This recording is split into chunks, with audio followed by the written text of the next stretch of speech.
Manos e manas, ontem, dia 11, foram contados 574 dias do primeiro óbito no Brasil pela Covid-19. Ele se deu em São Paulo.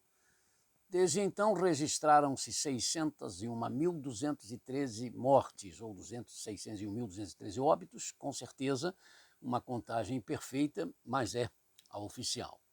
A média de óbitos por dia em abril foi de 2.742 óbitos, que caiu em maio para 1.904, que caiu em junho para 1.876, que caiu em julho para 1.236, que caiu em agosto para 776, que caiu em setembro para 545. E que nesses 11 primeiros dias de outubro, essa média caiu para 406, entrando na contagem já esses 202 últimos óbitos de 10 para o dia 11.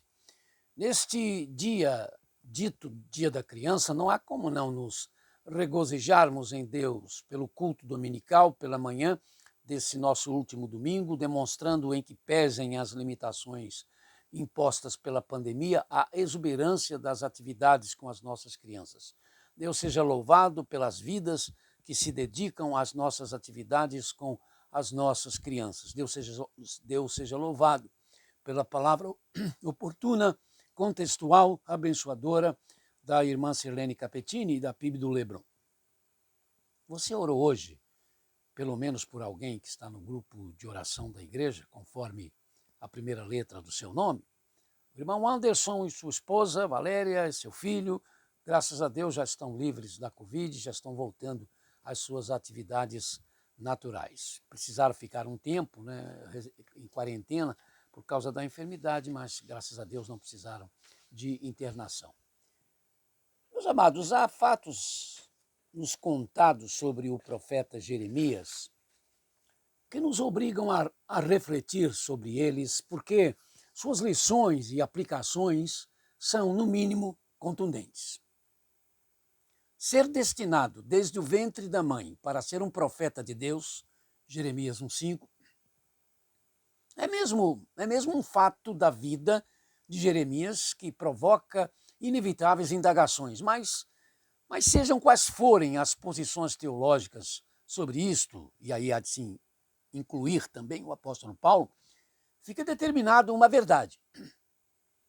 Em relação aos pregadores, pastores, ministros, aos que são chamados, mas aos que se chamam a si mesmos.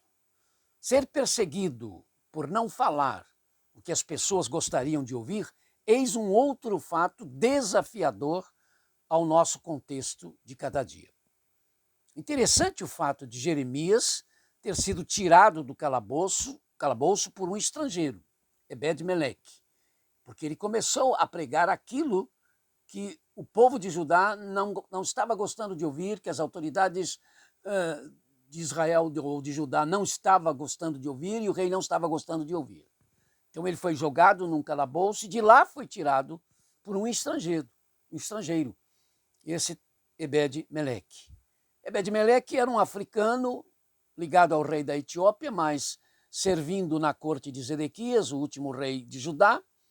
Ebed era um eunuco, isto é, um homem que voluntariamente assumiu não se casar e nem ter relações sexuais, ou alguém que recebeu essa designação por ter sido feito um funcionário de confiança do rei da Etiópia, pois havia essa prática entre eles. Mas também poderia ser classificado como eunuco pelos dois motivos.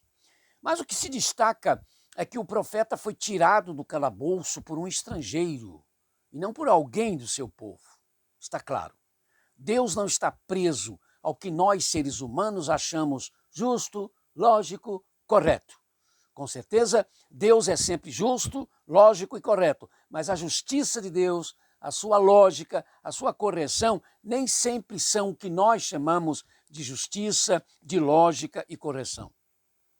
São os invasores babilônicos que vão dar a Jeremias a sua completa liberdade. Gente do seu povo fizeram dele persona non grata, fizeram dele um fora da lei. São os pagãos invasores que vão libertá-lo. Sabe, meus amados e amadas, quando oramos por causa das nossas agonias, quando pedimos por alguém, quando intercedemos como sacerdotes de Deus que somos, pela igreja que sofre, por pessoas que precisam, por nós mesmos, saibamos disto. As formas de Deus responder é um assunto dele, prerrogativa dele.